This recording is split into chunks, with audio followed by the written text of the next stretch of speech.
が死んでもよくて、周りが死んだら悲しくて、それが嫌だからっていう英語なんです。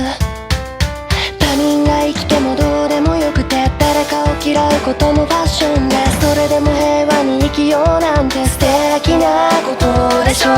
画面の先では誰かが死んで、それを嘆いて誰かが歌って、それに感化された少年がナイフを持って走った。僕らは命に嫌われている、価値観も愛語も押し付けて、いつも誰かを殺したい歌を簡単に電波で流した。僕らは命に嫌われている、軽々しく死にたいだとか、軽々しく命を見てる。僕らは命に嫌われている。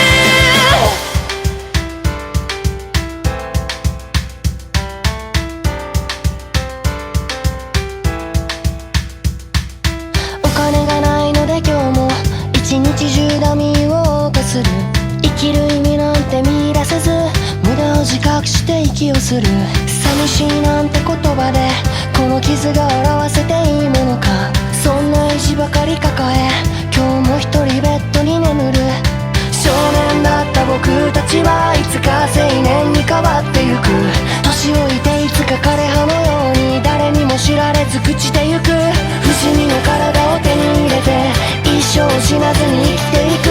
そんな SF を妄想してる。自分が死んでもどうでもよくて、それでも周りに生きてほしくて、矛盾を抱えて生きてくなんて怒られてしまう。正しいものは正しくいなさい。死にたくないなら生きていなさい。悲しくなるならそれでもいいならずっと一人で笑いよ。僕らは命に嫌われている、幸福の意味すら分からず、生まれた環境ばかりにくんだ、簡単に過去ばかり呪う。僕らは命に嫌われている、さよならばかりが好きすぎて、本当の別れなの知らない。僕らは命に嫌われている。